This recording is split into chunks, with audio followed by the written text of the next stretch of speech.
Решение окончательное, и обжалования не подлежит. Сухие безжизненные слова женщины в черной мантии упали в гулкую тишину зала, как камни в высохший колодец.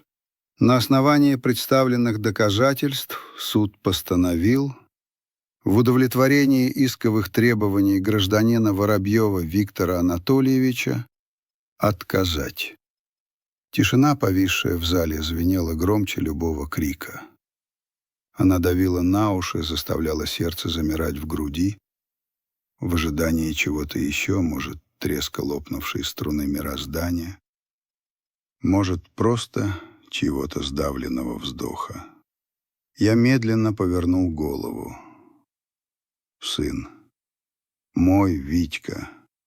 Он сидел, вцепившись в край стола побелевшими пальцами, и смотрел на судью неверящим, пустым взглядом. Рядом с ним его адвокат, этот лощеный хищник в дорогом костюме, что-то быстро и зло зашептал ему на ухо, но Виктор, кажется, уже не слышал. Его мир, построенный на расчете и жадности, только что рассыпался в пыль. Меня зовут Анатолий Петрович Воробьев. Мне 78 лет, и я только что выиграл войну у собственного сына. Но почему-то на душе не было ни радости, ни торжества. Только тяжелая свинцовая усталость и горечь, от которой першило в горле, как от яблочной гнили. Я — простой человек. 40 лет за баранкой ярославского троллейбуса. С 5 утра и до позднего вечера, по одному и тому же маршруту, в любую погоду. Я видел, как строился и менялся наш город, как росли новые районы, как на месте старых деревянных домишек вырастали безликие многоэтажки. Я помню лица тысяч людей, студентов, спешащих на лекции, рабочих, едущих на завод, старушек с авоськами, мам с колясками. Для них я был просто водителем.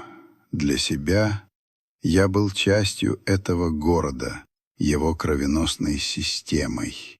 После смерти моей Тонечки, моей Антонины, вот уже 5 лет, как я живу один. В нашем старом доме в Заволжском районе, который мы строили еще вместе, своими руками в 1975 году. Дом этот — вся моя жизнь. Каждый скрип половицы, каждая царапина на комоде, запах Антоновки из сада осенью — все это она, моя Тоня. Ее фотография стоит на серванте. Она смотрит на меня с легкой, только ей свойственной усмешкой. Я каждое утро здороваюсь с ней, прежде чем поставить чайник. Моя жизнь проста и размеренна. Подъем с первыми лучами солнца, крепкий чай с лимоном, утренняя газета. Потом в сад, к моим яблоням и розам, которые Тонечка любила больше всего на свете. Я никогда ни у кого ничего не просил.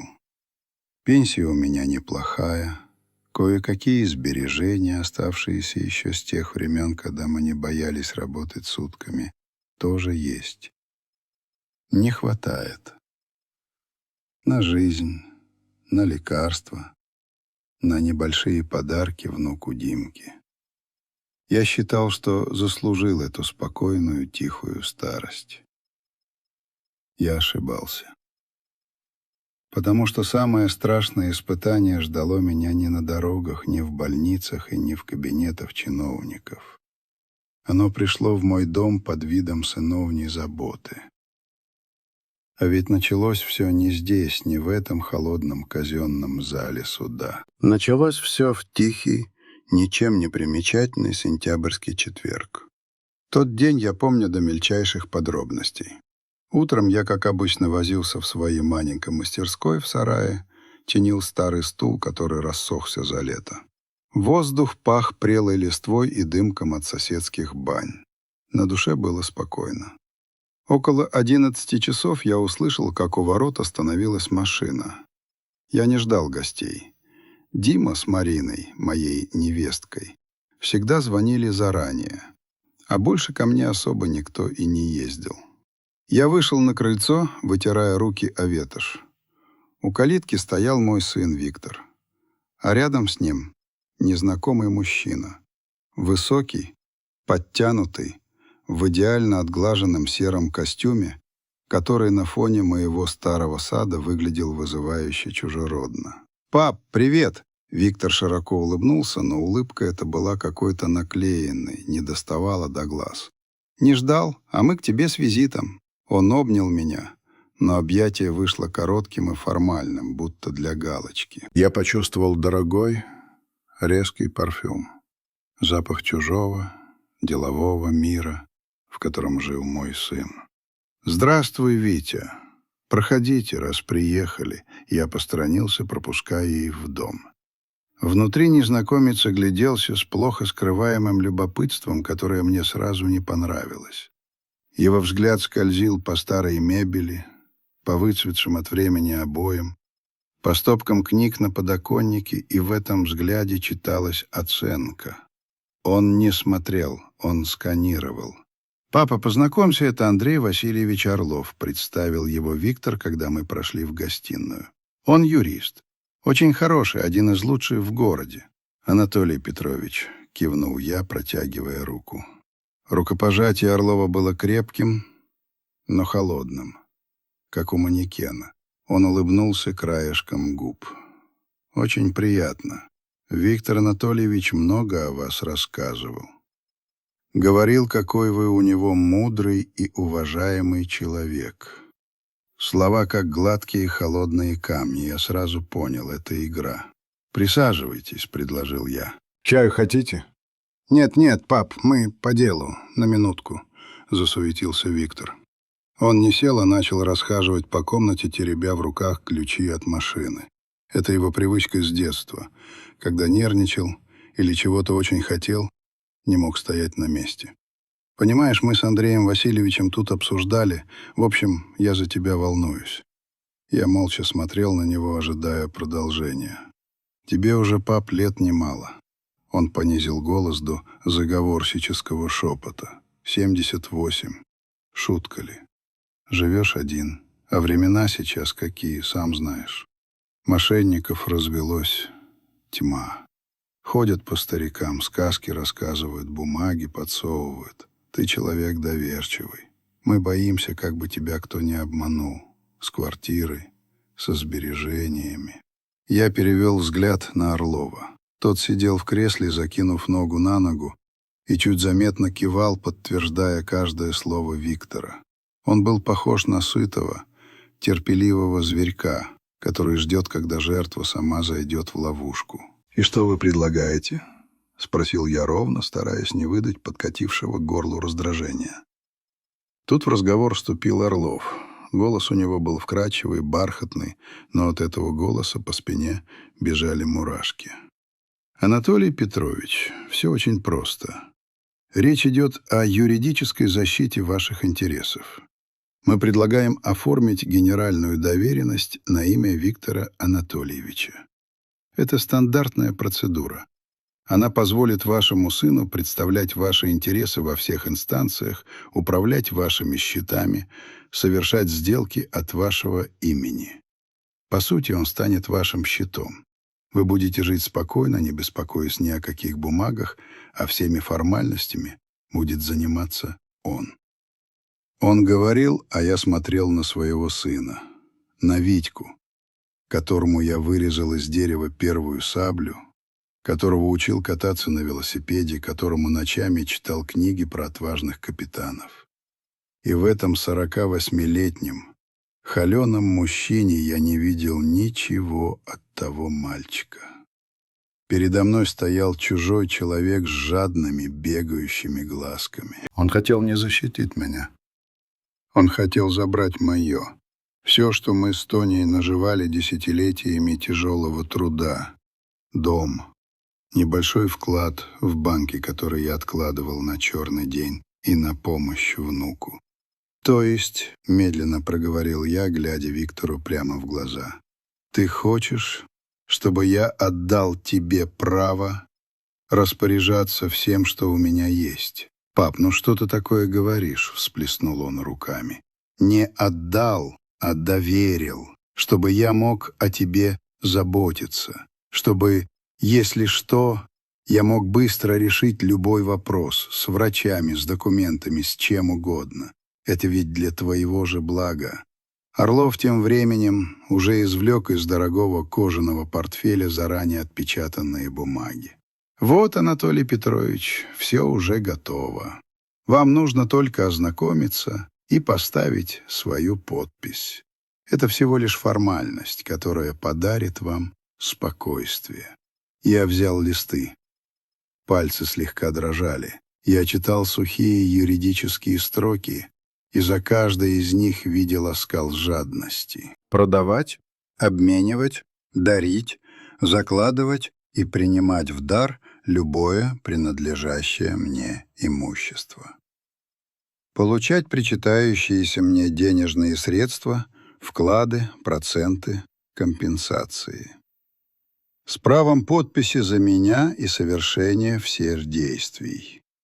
Это была не защита, это была полная и безоговорочная капитуляция. Я поднял глаза. Виктор смотрел на меня с нетерпением, чуть ли не пританцовывая на месте. В его взгляде была мольба, но не о моем благополучии. Он умолял меня сдаться. И в этот момент во мне что-то переключилось. Горечь сменилась холодным, звенящим гневом.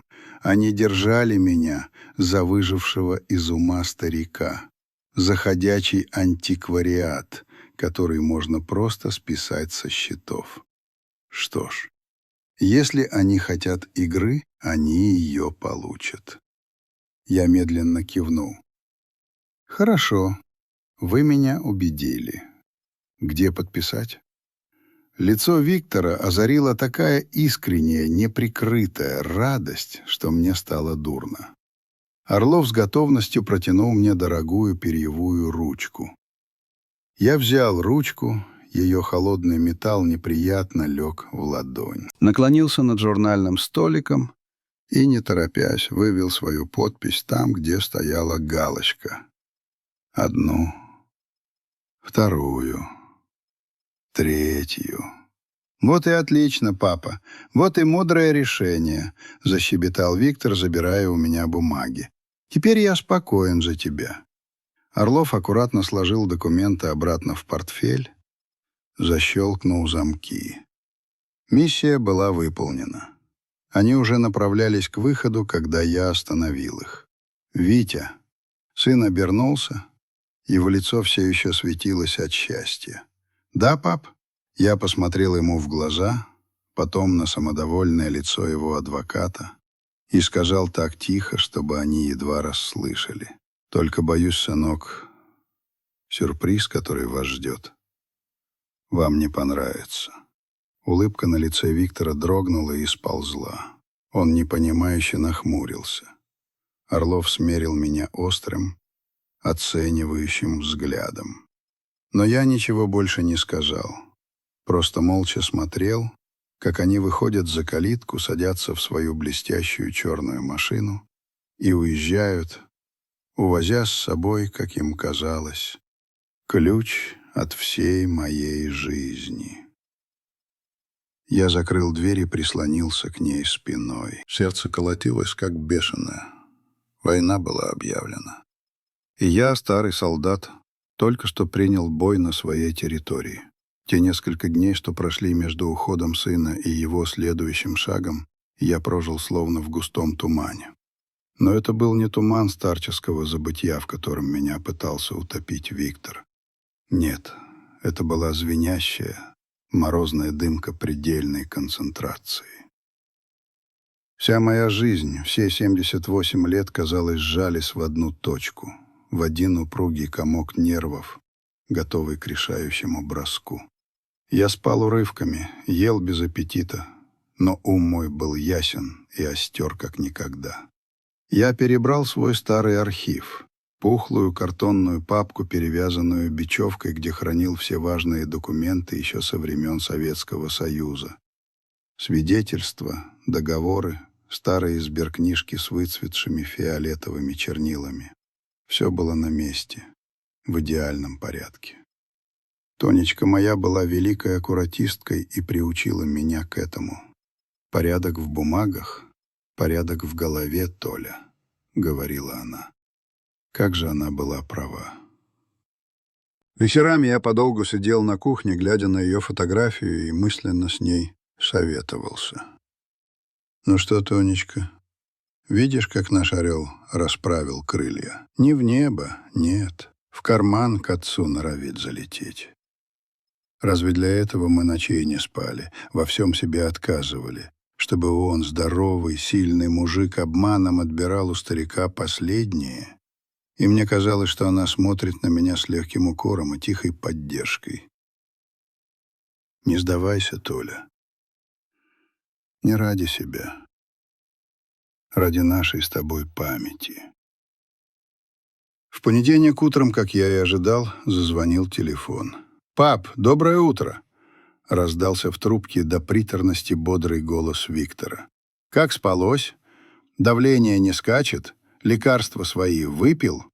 Его забота была такой же фальшивой, как елочные игрушки из пластмассы. Блестит, а тепла — ноль. «Все в порядке, сынок, не беспокойся», — ответил я спокойно. «Вот и славно, вот и хорошо», — пропел он. «Я почему звоню? Мы сегодня с Андреем Васильевичем, с адвокатом, в банк твой заглянем. Там нужно некоторые бумаги в порядок привести, чтобы я мог твои счета от мошенников защитить. Ну, как мы и договаривались. Ты только не волнуйся. Тебе никуда ходить не надо. Мы все сами сделаем. Часиков в 11 будем там. Хорошо, Витя. Делайте, как знаете». Я повесил трубку. Сердце пропустило удар и тут же забилось ровно и мощно, как хорошо отлаженный мотор. 11 часов.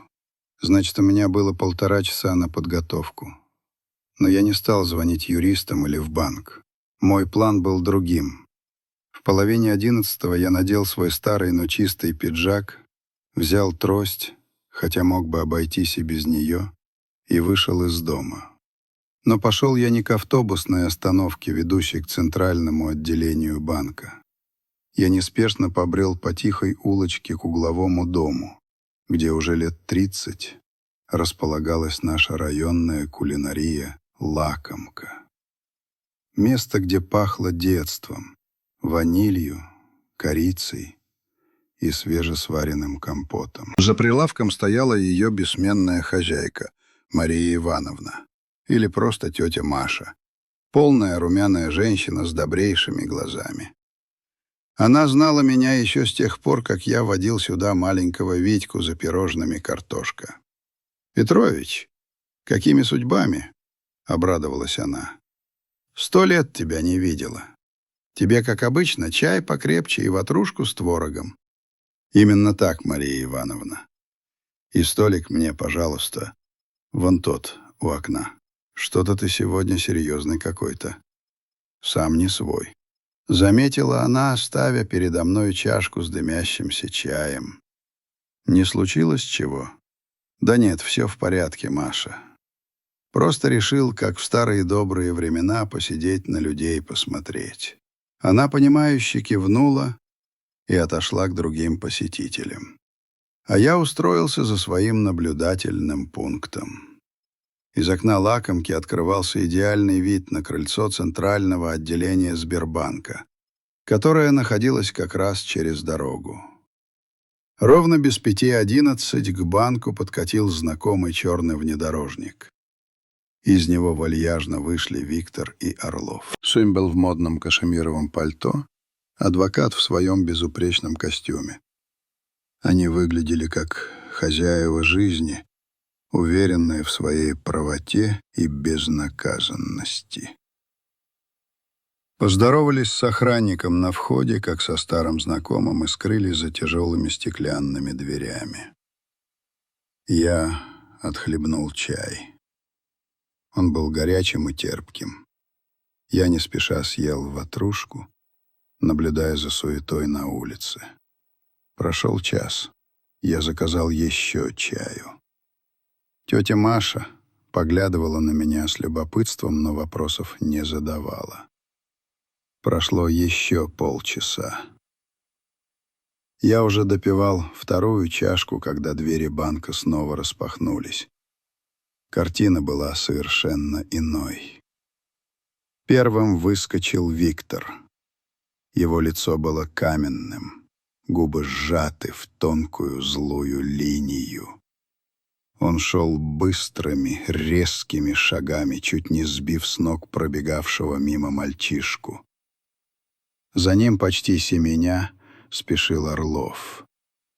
Его самоуверенность испарилась без следа. Он выглядел растерянным и что-то быстро говорил Виктору, размахивая портфелем. Они остановились на тротуаре.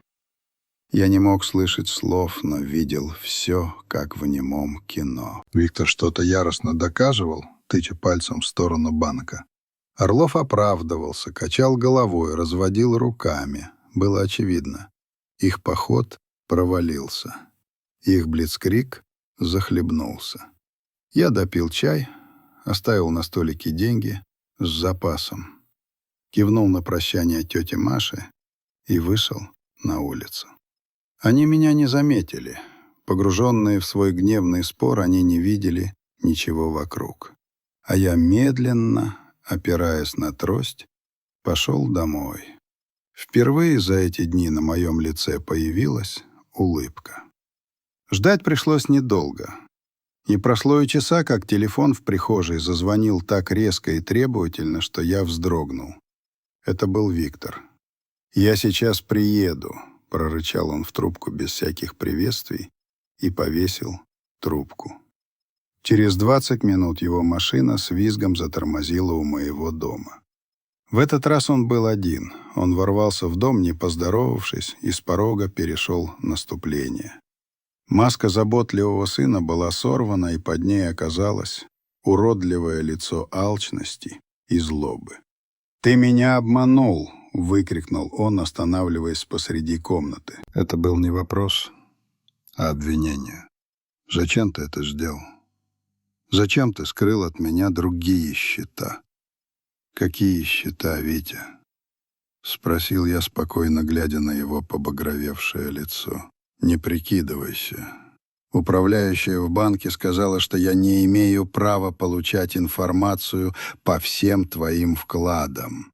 Сказала, что доверенность этого не покрывает. Сказала, что ты у них особый клиент. Что это значит? Сколько у тебя на самом деле денег, а?» Я молча смотрел на него, на своего сына, для которого самым важным вопросом в жизни стал «Сколько?».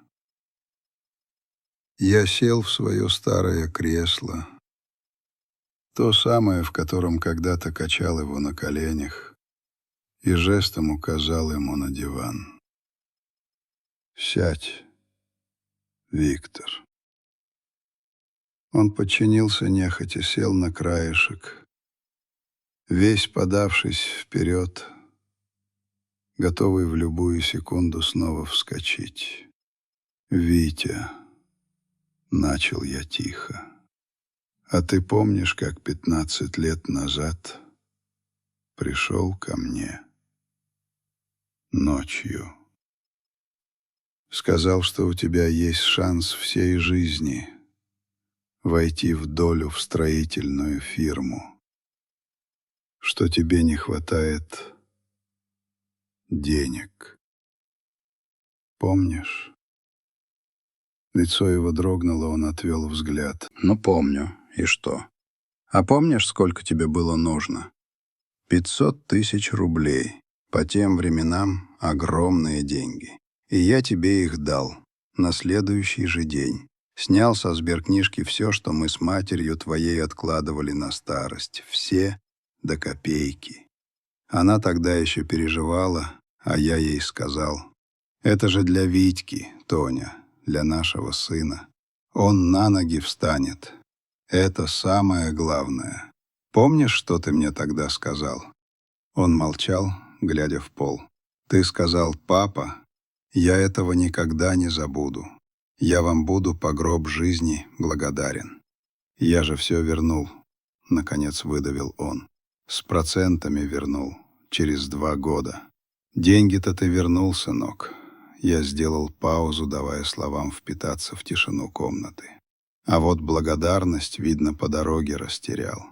И память заодно. Ты спрашиваешь, сколько у меня денег? А я тебя спрошу, сколько стоит память? Сколько стоит уважение к отцу? Этому в твоих бизнес-планах, видно, цены не нашлось. Виктор открыл рот, чтобы что-то возразить, но не нашел слов.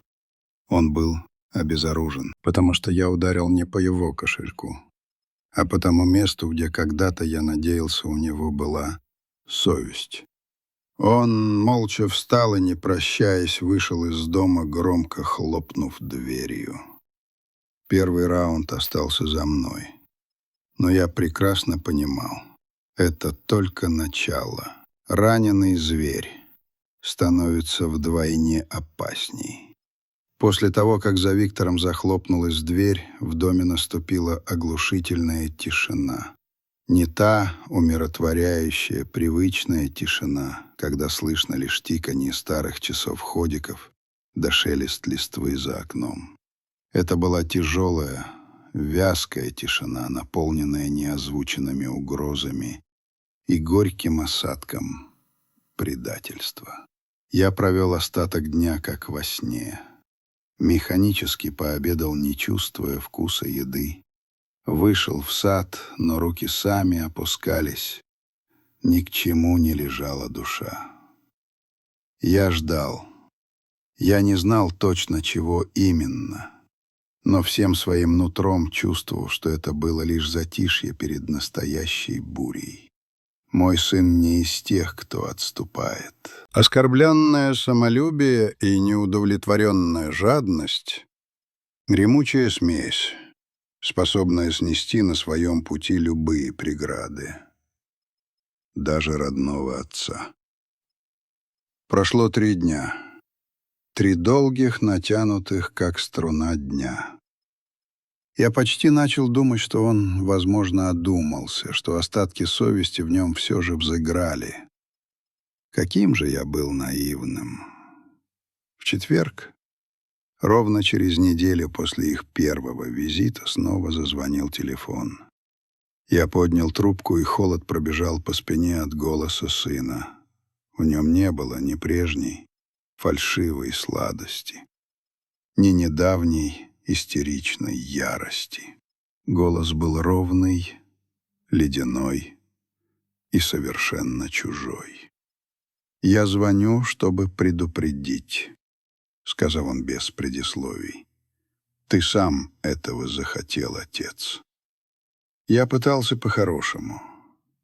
Предлагал тебе защиту, заботу. Ты выбрал войну. Что ж, ты ее получишь. Только потом не жалуйся. Теперь будет по-плохому, и ты очень пожалеешь, что не уступил мне тогда». Он не дал мне и слова вставить. В трубке раздались короткие гудки. Я медленно опустил ее на рычаг. «Теперь будет по-плохому». Эта фраза эхом отдавалась у меня в голове. Что еще он мог придумать? Что может быть хуже, чем попытка обманом завладеть твоим домом? Оказалось, может. Ответ пришел через 2 дня, в субботу. Почтальонка Люба, улыбчивая женщина, которую я знал уже много лет, протянула мне вместе с газетой плотный казенный конверт с гербовой печатью. «Вам заказной, Анатолий Петрович. Распишитесь вот здесь». Я расписался, взял конверт в руки. Он был тяжелым и холодным. Я зашел в дом, сел за кухонный стол и долго смотрел на него. Сердце стучало где-то в горле. Наконец я взял нож, аккуратно вскрыл плотную бумагу. Внутри был официальный бланк. Я пробежал глазами по строчкам. Судебная повестка. Районный суд Заволжского района города Ярославля. А дальше?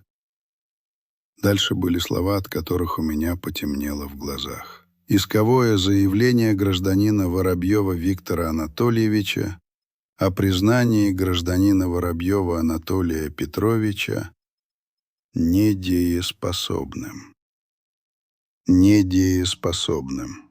Это слово впилось в меня, как раскаленный гвоздь. Оно было страшнее любого ругательства, унизительнее любой пощечины.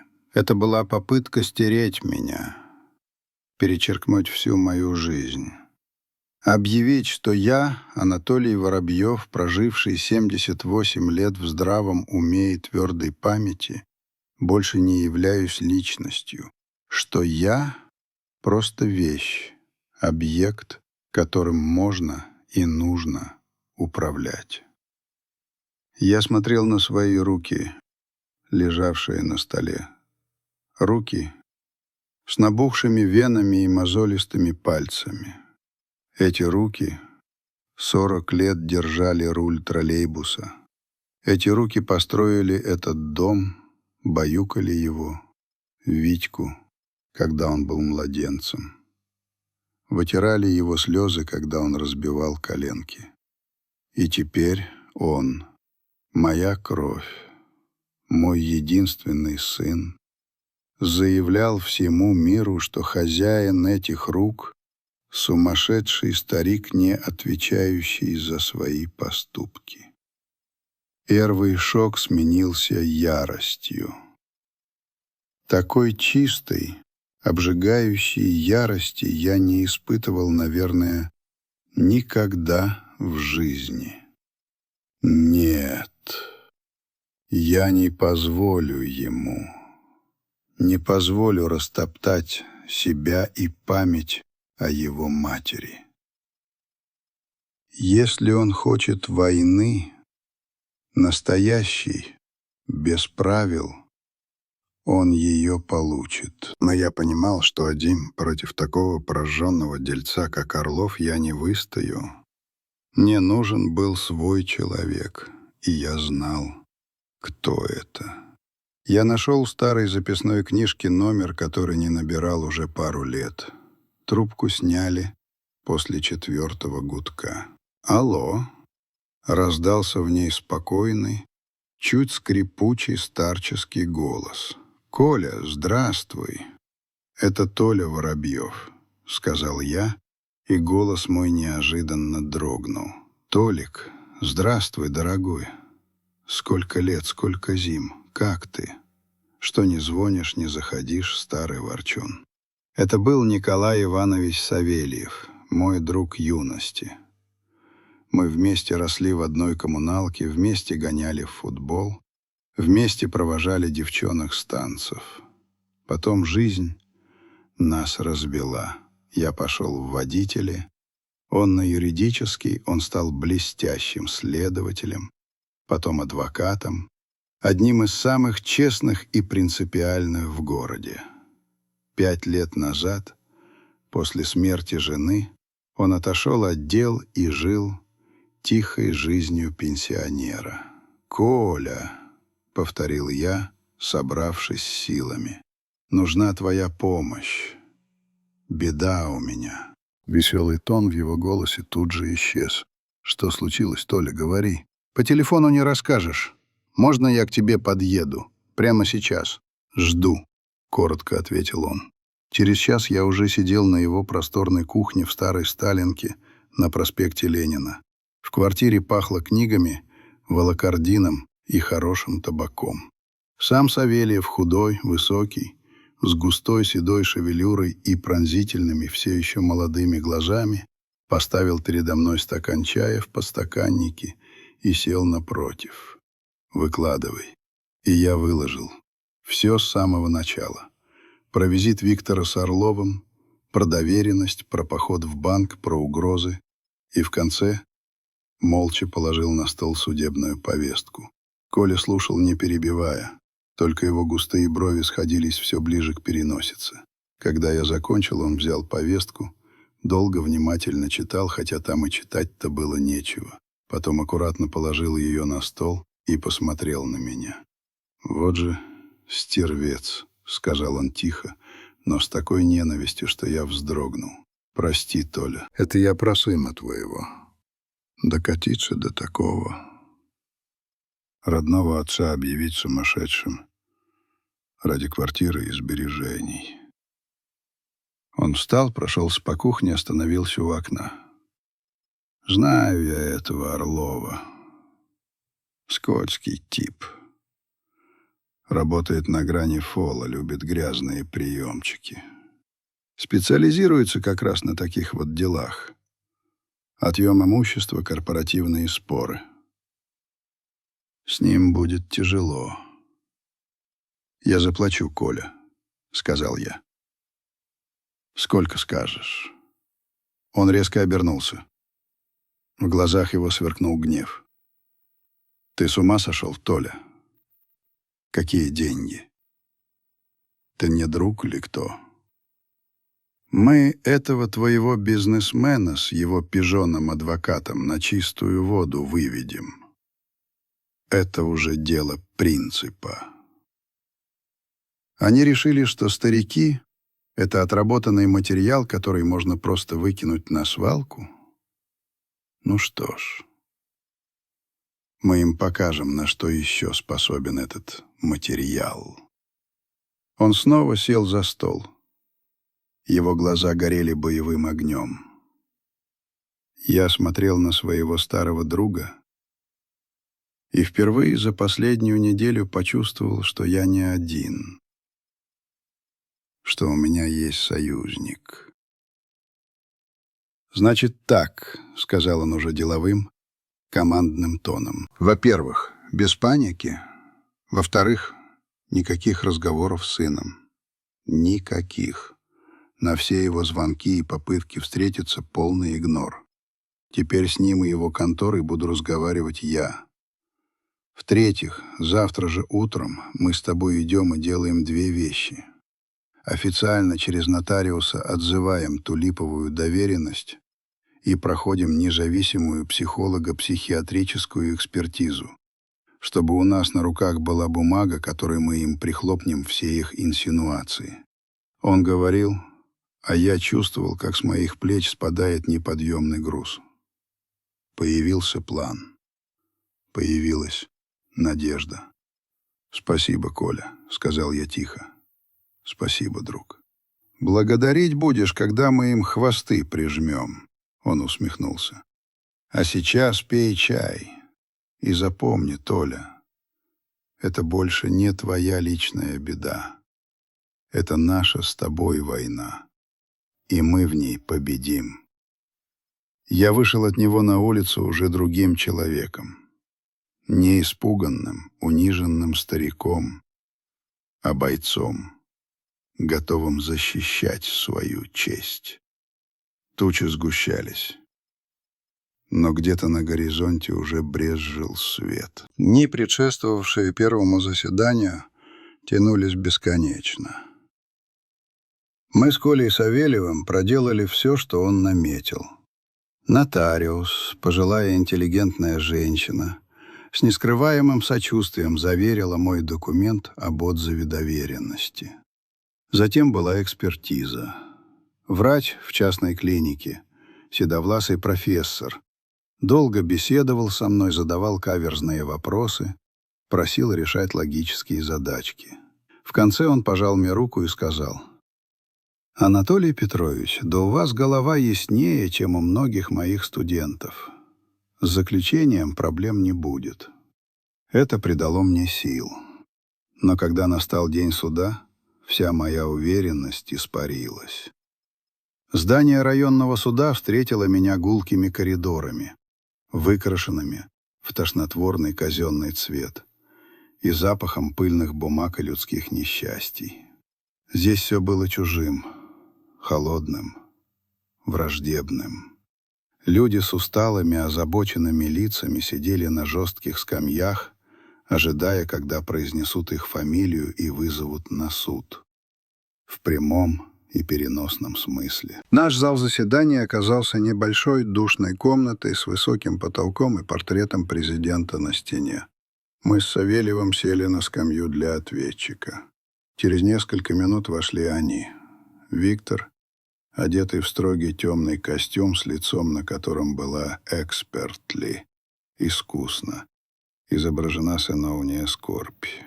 И Орлов, источающий ауру дорогого парфюма и хищной уверенности. Виктор избегал моего взгляда, смотрел куда-то в стену. Он играл свою роль. Судьей оказалась женщина лет 50 с уставшими, но умными глазами и строго поджатыми губами. Судья Морозова.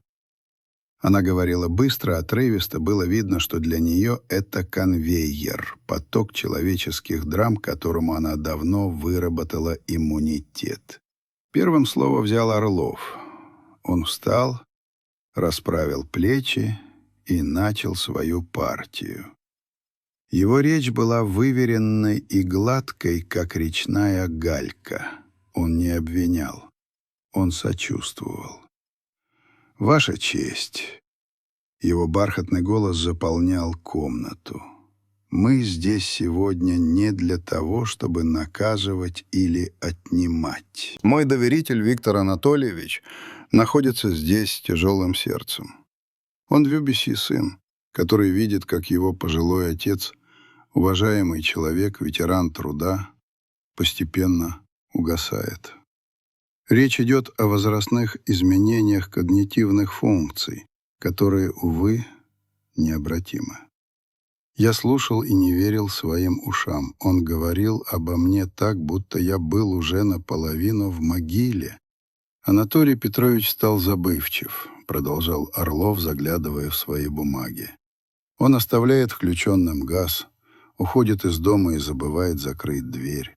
Он не узнает давних знакомых, по несколько раз рассказывает одни и те же истории. Недавно он чуть не перевел крупную сумму денег телефонным мошенникам, и только вмешательство сына предотвратило беду. Последняя фраза была наглой, стопроцентной ложью. Я ошеломленно посмотрел на Виктора. Он сидел, понурив голову, всем своим видом подтверждая этот бред. Мы опасаемся за его безопасность и за сохранность его имущества. Единственная цель этого иска — защитить Анатолия Петровича от самого себя и от нечистых на руку людей. Мы просим суд признать его ограниченно дееспособным и назначить сына его попечителем. Это акт милосердия, а не узурпации. Он сел. В зале повисла тишина. Его выступление было сильным, я должен был это признать. Он рисовал убедительную картину дряхлого, выжившего из ума старика, о котором печется любящий сын. Потом встал мой друг Николай Савельев. Он был полной противоположностью Орлову. Никаких красивых фраз, никакой игры на публику. Он говорил спокойно, веско, опираясь на факты. «Ваша честь, только что мы прослушали прекрасное, но, увы, совершенно голословное выступление. Сторона истца не предоставила ни одного медицинского документа, ни одного свидетельского показания, кроме слов самого истца, который, как мы докажем, является лицом материально заинтересованным. Забывчивость? Позвольте, кто из нас не забывал ключи? Повторение истории — это свойственно пожилым людям и не является признаком недееспособности. Коля положил на стол судьи заключение того самого профессора. А вот не слова, а факты. Заключение независимой медицинской экспертизы, которая гласит, что Воробьев Анатолий Петрович полностью вменяем, отдает отчет своим действиям и не страдает никакими психическими расстройствами, влияющими на его дееспособность. Затем судья Морозова обратилась ко мне. «Ответчик, встаньте. Что вы можете сказать по существу иска?» Я медленно поднялся. Ноги были ватными. Я посмотрел на судью, потом на своего сына. Ваша честь, я всю жизнь работал. 40 лет за рулем троллейбуса. Я отвечал за жизни сотен людей каждый день. Я построил дом, вырастил сына, похоронил жену. Я сам хожу в магазин, сам готовлю, сам плачу по счетам. Да, я могу забыть, куда положил очки. Да, я люблю вспоминать прошлое, но я не сумасшедший. Голос мой дрогнул. Я сглотнул ком в горле и продолжил, глядя уже не на судью, а на Виктора. Самая большая моя беда не в том, что я что-то забываю, а в том, что я слишком хорошо помню.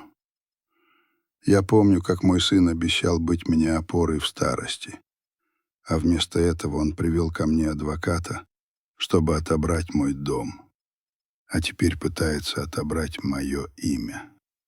Не из милосердия, Ваша честь, из-за денег. Это все, что я могу сказать. Я сел. Савельев ободряюще положил мне руку на плечо. Следующие заседания превратились в тягучую, изматывающую рутину. Орлов приводил каких-то дальних родственников, которые поддакивали, что Анатолий Петрович в последнее время сдал. Мы же привели своих свидетелей. Первой выступала тетя Маша из Лакомки.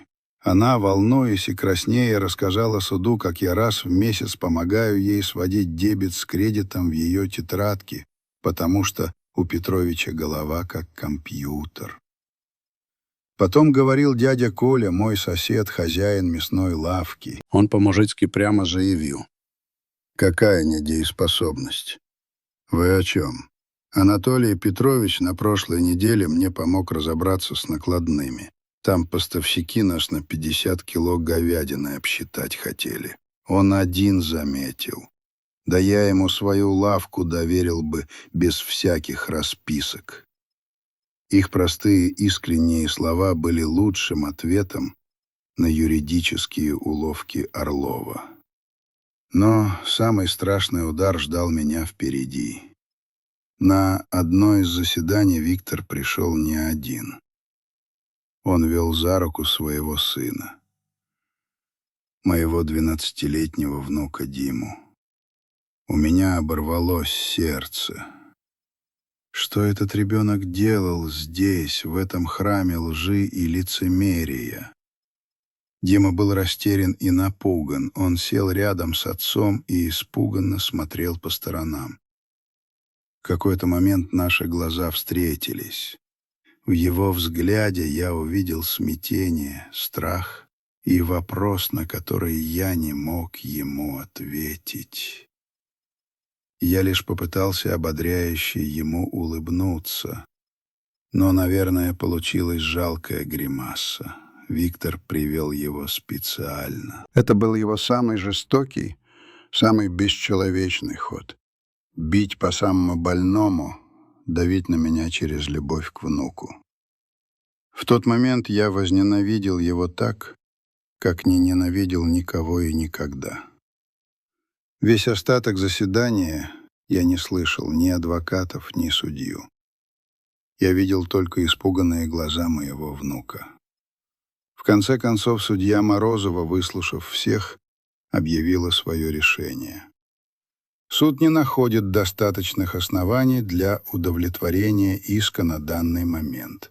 Однако, учитывая противоречивость показаний, суд назначает проведение обязательной судебной психолого-психиатрической экспертизы. Следующее заседание состоится после получения ее результатов. Это была маленькая победа. Но, выходя из зала суда, я не чувствовал облегчения. Образ Димы стоял у меня перед глазами. Я выиграл сражение, но война продолжалась, и она становилась все грязнее и беспощаднее, затягивая в свою воронку тех, кто был мне дороже всего на свете. Судебная экспертиза стала для Виктора и Орлова холодным душем. Я провел 3 часа в стерильном кабинете, отвечая на вопросы комиссии из 3 врачей. Они были вежливы, корректны, но их взгляды буравили меня насквозь. Я рассказывал им о своей жизни, о работе, о Тоне, о саде, решал какие-то головоломки, пересказывал тексты, называл даты исторических событий. Я не пытался ничего изображать, я был собой, уставшим, обиженным на сына стариком, но с ясной головой. Через неделю Коля Савельев позвонил мне, и в его голосе звучало с трудом сдерживаемое торжество. «Толя, я только что видел заключение. Официальное, судебное. Там черным по белому написано: полностью вменяем, способен отдавать отчет своим действиям и руководить ими. Признаков психических расстройств, лишающих дееспособности, не выявлено. Это конец их иска, Толя. Полный разгром». Я выслушал его, и на меня нахлынуло огромное, почти болезненное облегчение. Но радости не было. Эта бумажка — это официальное подтверждение того, что я не сумасшедший, была моим щитом. Но я устал защищаться. Пришло время нанести ответный удар. В тот же вечер я снова сидел на кухне у Савельева. «Они проиграли суд, но они не остановятся», — сказал я, глядя на своего друга. «Виктор найдет другую лазейку. Орлов что-нибудь придумает. Они будут ждать, когда я ослабею, когда меня, может быть, и вправду подкосит болезнь. И тогда снова начнут свою песню. Я не хочу оставлять эту войну в наследство внуку. Я должен закончить ее сам. Сейчас». Коля слушал меня, задумчиво вертя в руках потухшую трубку. «Ты прав», — наконец сказал он.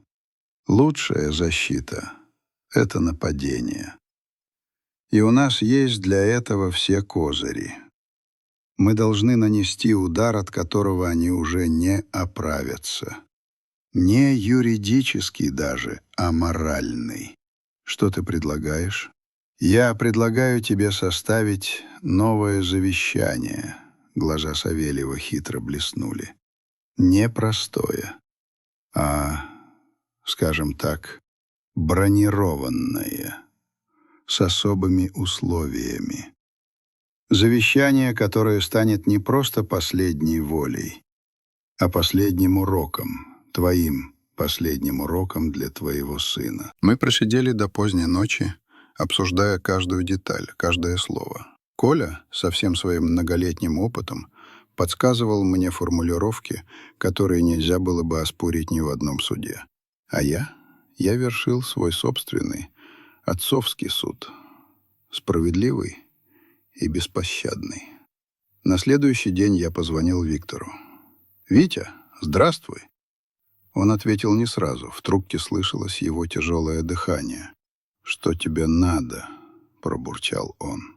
«Я хочу, чтобы вы приехали в это воскресенье на обед. Ты, Марина и Дима. Все вместе». На том конце провода повисло молчание. Он явно не ожидал такого. «Зачем это еще? Надо поговорить, поставить точку в этой истории. Я думаю, это нужно нам всем». Возможно, он решил, что я сломался и готов сдаться. Возможно, его самолюбие было польщено тем, что я сам иду на контакт. «Хорошо», — сказал он после паузы. «Мы приедем. К 2. В воскресенье я встал рано. Я не готовил ничего изысканного. Я запек в духовке курицу с картошкой и яблоками. Блюдо, которое Витька обожал в детстве. Испек простой яблочный пирог. Накрыл стол той самой скатертью, которую Тонечка доставала только по большим праздникам. Я делал все это со странным, холодным спокойствием. Я не готовил семейный обед. Я готовил поле для решающей битвы. Ровно в 2 часа они приехали. Виктор был напряжен и насторожен. Марина, моя невестка, выглядела измученной, с темными кругами под глазами. Она робко протянула мне пакет с апельсинами. Лишь Дима, мой внук, искренне обрадовался, подбежал и обнял меня. «Дед, привет! А мы к тебе!» Я прижал его к себе, вдохнул запах его волос. Ради этого мальчика, ради его будущего я и затеял все это. Обед прошел в гнетущей, неестественной тишине, которую изредка нарушали попытки Марины завести ничего не значащий разговор о погоде или школьных успехах Димы. Виктор ел молча, с отсутствующим видом, словно делал мне одолжение. Я тоже почти не говорил, лишь наблюдал. Когда с обедом было покончено и на столе появился чай с пирогом, я сказал: «Спасибо, что приехали». А теперь разговор, ради которого я вас позвал. Я вышел в другую комнату и вернулся с тонкой папкой. Положил ее на середину стола. Виктор инстинктивно подобрался. Марина испуганно посмотрела на меня. За последние месяцы в нашей семье произошло много событий, начал я ровным голосом, открывая папку. И было сказано много слов, особенно обо мне. О том, что я якобы стар, болен и не способен отвечать за свои поступки. Так вот, я хочу внести ясность. Я достал первый документ и положил его перед Виктором. Это, сынок, официальное уведомление от нотариуса. Та генеральная доверенность, которую ты с таким трудом заставил меня подписать, аннулирована. Она больше не имеет никакой силы. Это просто бумажка. Виктор побледнел. Он смотрел на документы, на его лбу выступила испарина. Второе, я достал еще 2 листа, это заключение врачей. Первое — от независимого эксперта. Второе — официальное от судебной комиссии. Оба гласят одно и то же: я полностью здоров и вменяем. Любые попытки доказать обратное теперь будут расцениваться судом как клевета. Я видел, как в глазах Виктора гаснет последняя надежда. Его план рассыпался в прах. Но главный удар был еще впереди. И, наконец, третье. Я достал последний, самый важный документ. Учитывая все произошедшее, я счел необходимым составить новое завещание. И я хочу, чтобы вы все услышали мою волю, чтобы потом не было кривотолков. Я надел очки и начал читать, медленно и отчетливо. Я, Воробьев Анатолий Петрович, находясь в здравом уме и твердой памяти, завещаю все принадлежащее мне на день смерти имущество, в чем бы оно ни заключалось и где бы ни находилось, следующим образом. Я сделал паузу, обводя всех взглядом. Пункт 1. 25% всех моих денежных сбережений я завещаю дому престарелых «Теплый очаг» города Ярославля, потому что я хочу, чтобы старики, у которых нет никого, чувствовали заботу, а не предательство. Пункт 2. 25% всех моих денежных сбережений я завещаю моей невестке Воробьевой Марине Сергеевне. В знак благодарности за то, что в самые тяжелые дни она единственная из вашей семьи сохранила ко мне уважение и человеческое отношение. Марина ахнула и закрыла рот рукой. Из ее глаз хлынули слезы. Виктор посмотрел на нее с яростью и недоумением. Пункт 3. Все остальное мое имущество, включая дом с участком по адресу и 50% денежных сбережений, я завещаю моему единственному внуку, Воробьеву Дмитрию Викторовичу. Дима широко раскрыл глаза, не понимая, что происходит. Однако, я поднял палец, право распоряжаться этим имуществом он получит только по достижении им 25 лет. До этого момента все активы будут находиться в специальном доверительном фонде под управлением независимого исполнителя, моего друга Савельева Николая Ивановича. Я опустил бумагу и посмотрел на сына. Он сидел белый, как полотно, его губы беззвучно шевелились. Он понял. «А я?» — прошептал он. «Где я?» Я снова поднял завещание и прочитал последнюю строчку. «Моего сына, Воробьева Виктора Анатольевича, я полностью лишаю права на наследство. За его попытку обманным путем завладеть моим имуществом, за моральное унижение и предательство отцовских чувств». Вот теперь бомба взорвалась. «Да ты с ума сошел, старик!» — заорал Виктор, вскакивая и опрокидывая стул. «Ты не имеешь права! Я твой единственный сын! Я это оспорю! Я докажу, что ты невменяемый!» «Попробуй», — сказал я спокойно, указывая на заключение врачей. «Только теперь это будет стоить тебе гораздо дороже». «Это предательство!» — брызгал он слюной. «Нет, сынок», — я встал, глядя ему прямо в глаза. «Предательство — это приводить к отцу адвоката, чтобы обобрать его. Предательство — это тащить родного отца в суд, чтобы объявить его сумасшедшим. А это...» — я постучал пальцем по завещанию. «Это справедливость. Мой последний тебе урок.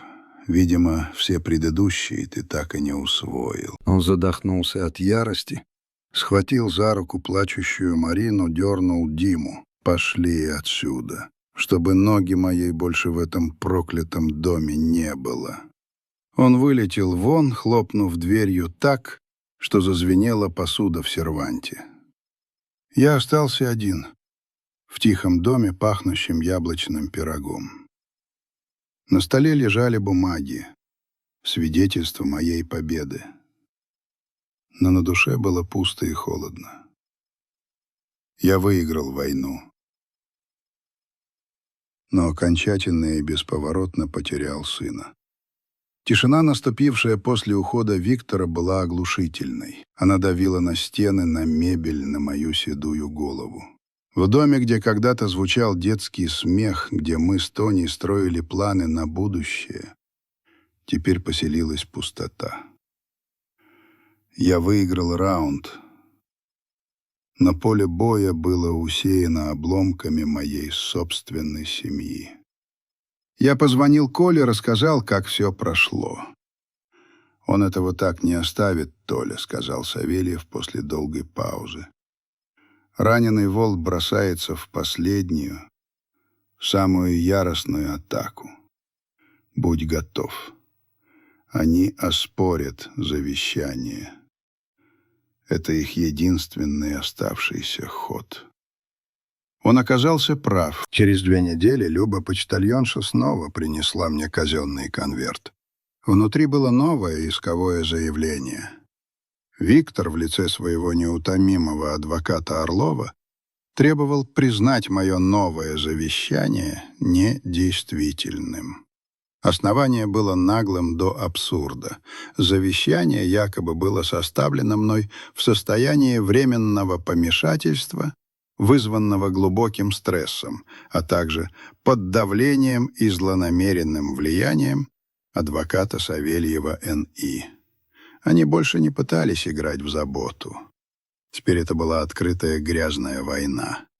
Они хотели выставить меня не просто маразматиком, а марионеткой в руках коварного друга, который я решил прибрать к рукам мое наследство. «Ну что ж», — сказал Коля, когда я привез ему эту бумагу, — «финальный раунд. Давай сделаем его показательным». День решающего заседания был холодным и серым. Моросил мелкий противный дождь. Но внутри меня было странное спокойствие. Я прошел через все круги этого ада и теперь не чувствовал ни страха, ни волнения. Только глухую, ноющую боль и твердую решимость дойти до конца. В зале суда все было по-старому, только атмосфера накалилась до предела. Виктор не смотрел в мою сторону. Его лицо было злым и осунувшимся. Орлов выглядел не так уверенно, как раньше. В его движениях появилась нервозность. Орлов начал свою речь. Он изгалялся в красноречии, пытаясь убедить судью Морозову, что мое завещание — плод больного, мстительного воображения старика, которым умело манипулирует его старый друг-юрист. Посмотрите на структуру этого документа, Ваша честь. Это не последняя воля, это акт мести. Лишить единственного сына наследства, отдать деньги посторонним людям, благотворительным фондам — это иррационально. Это прямое доказательство того, что в момент подписания Анатолий Петрович не отдавал отчета своим действиям. Потом стал Савельев. Он был спокоен, как скала. «Ваша честь», — начал он тихо, но его голос разносился по всему залу. «Адвокат истца называет последнюю волю моего доверителя иррациональной». Давайте разберемся. Что же иррационального в том, чтобы отблагодарить единственного человека в семье, кто проявил к тебе сострадание? Что иррационального в том, чтобы помочь одиноким старикам в доме престарелых, испытав на себе, что такое предательство близких? И что же иррационального в том, чтобы лишить наследства сына, который пытался обманом отобрать у тебя дом и объявить сумасшедшим? Он сделал паузу, обводя зал тяжелым взглядом.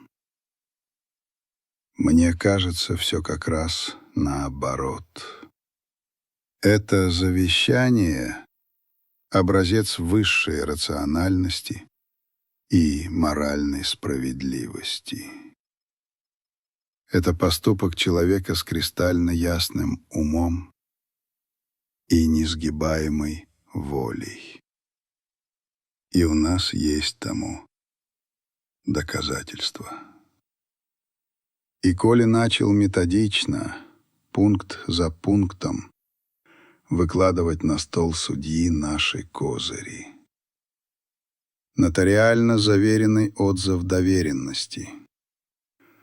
Заключение частной экспертизы. И вишенка на торте.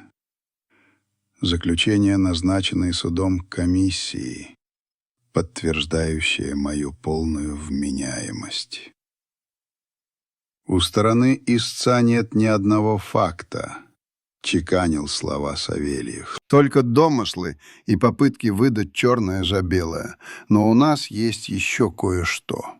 Ваша честь, защита ходатайствует о вызове свидетеля Воробьевой Марины Сергеевны. Виктор вскочил со своего места. «Я протестую. Какое она имеет отношение? Это давление на мою семью». «Сядьте, истец», — строго сказала судья Морозова. «Суд удовлетворяет ходатайство. Пригласите свидетеля». Дверь открылась, и в зал вошла Марина. Бледная, с заплаканными глазами, она шла к трибуне, не глядя на мужа. Он смотрел на нее с нескрываемой ненавистью. «Свидетель», — обратилась к ней судья, — «вы предупреждены об ответственности за дачу ложных показаний». Марина кивнула.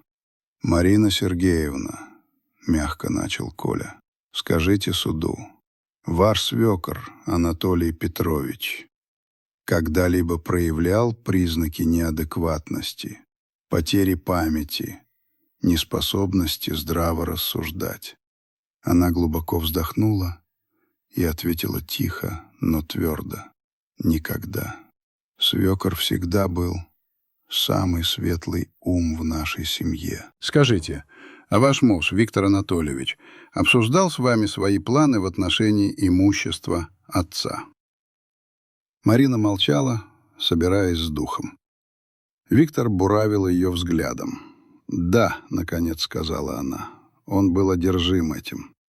Он говорил, что у него большие долги по бизнесу, и что деньги отца — это единственный выход.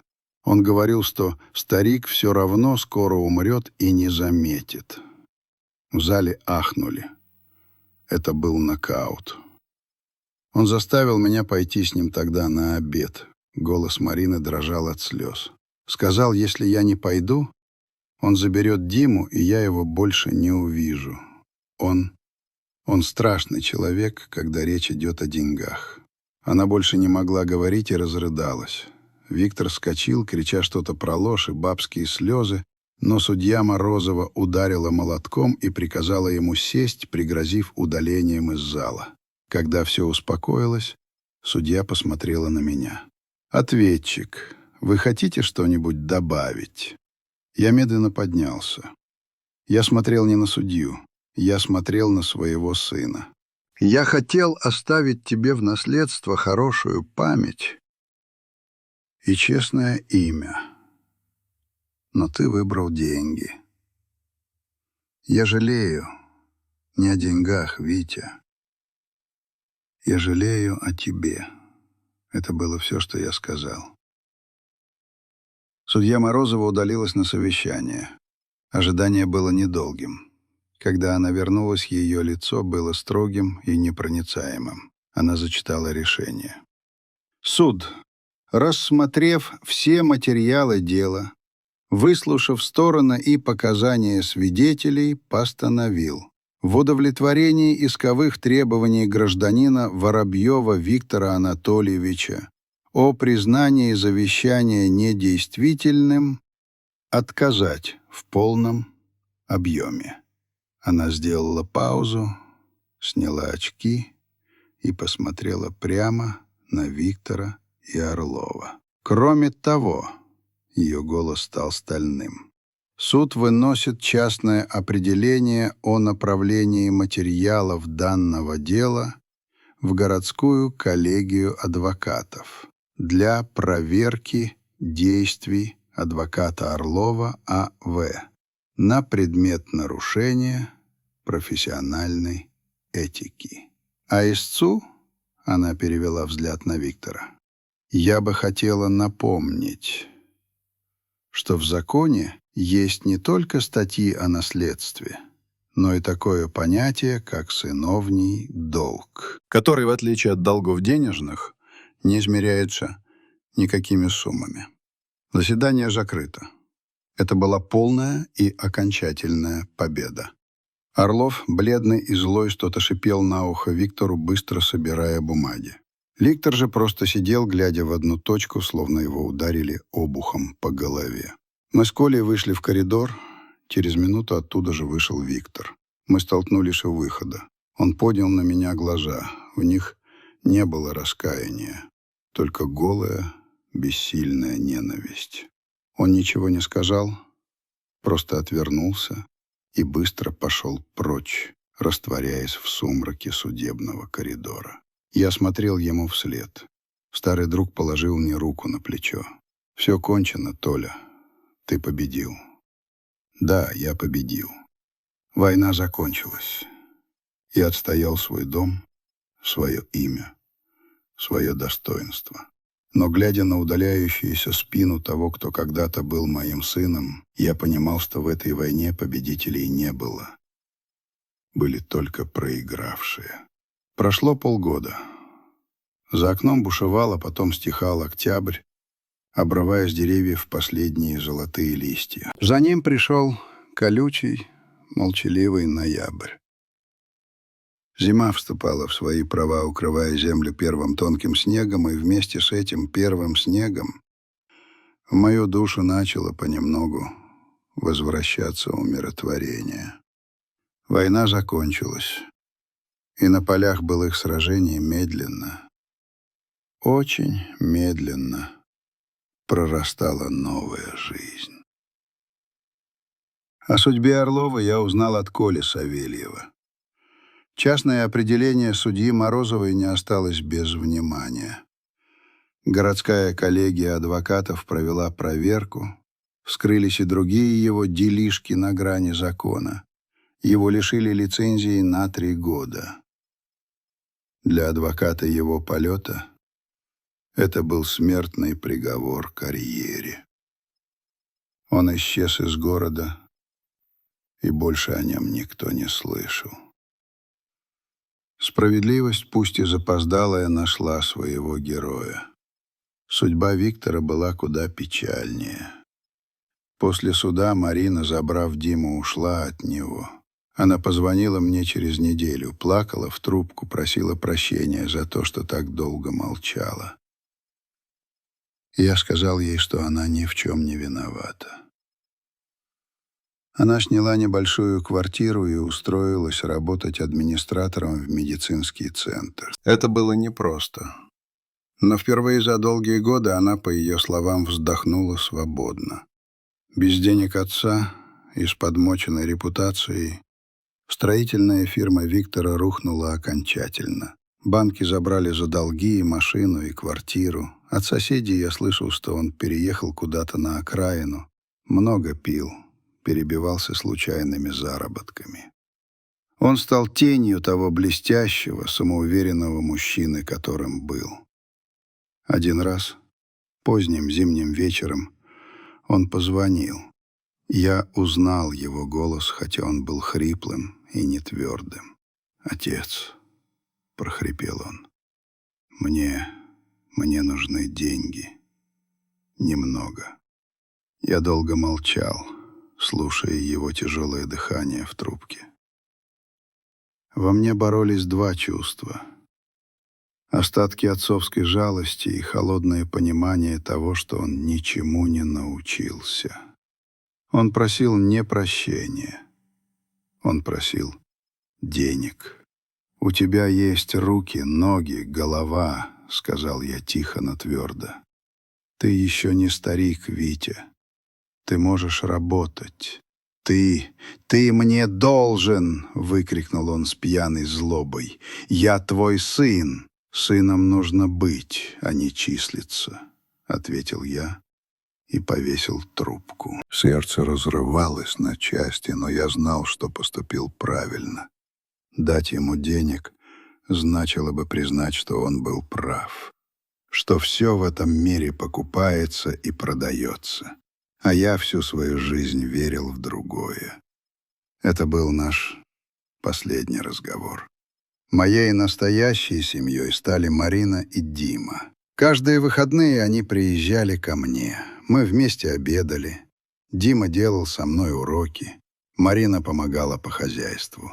Она никогда ничего у меня не просила, но я видел, как ей тяжело, и сам помогал, чем мог. То на зимнюю куртку Диме, то на лекарства. Это были не подачки, это была помощь родным людям.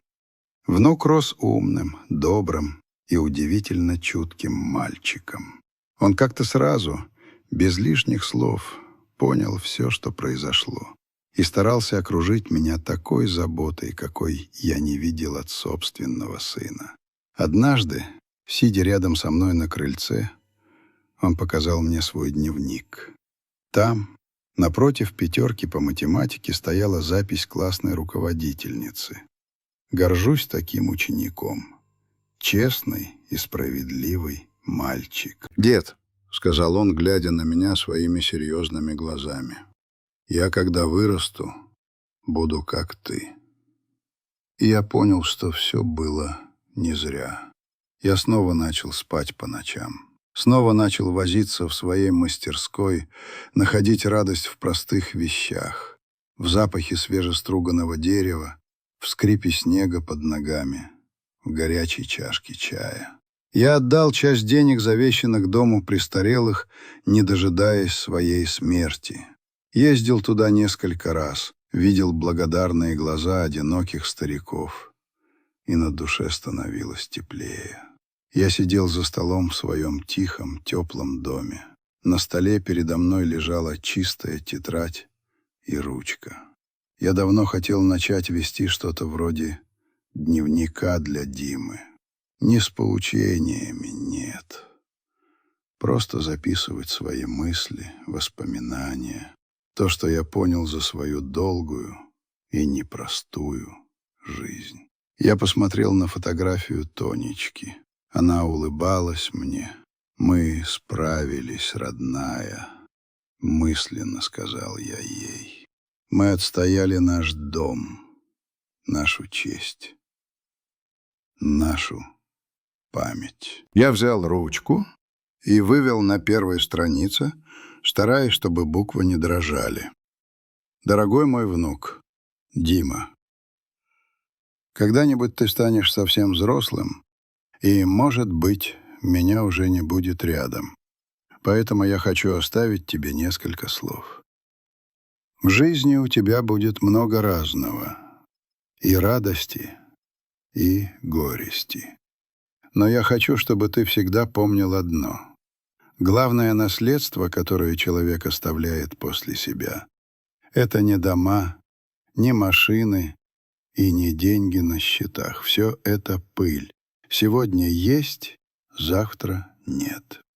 Настоящее наследство — то, которое нельзя отнять. Нельзя украсть и нельзя потратить. Это твое честное имя, твоя совесть, твоя доброта, твое умение отличать правду от лжи, а достоинство от гордыни. Мой отец, твой прадед, был простым плотником, и он оставил мне в наследство только свой инструмент и один совет. Живи так, Толя, чтобы людям в глаза смотреть не стыдно было. Я прожил свою жизнь как умел, и сегодня я передаю этот совет тебе. Живи так, внучек, чтобы тебе никогда не было стыдно. Это и есть самое богатое наследство на свете. Я отложил ручку и посмотрел в окно. За ним тихо падал снег. И впервые за долгое время я чувствовал не горечь и не усталость, а светлую, спокойную тишину. Тишину человека, который честно прошел свой путь до конца.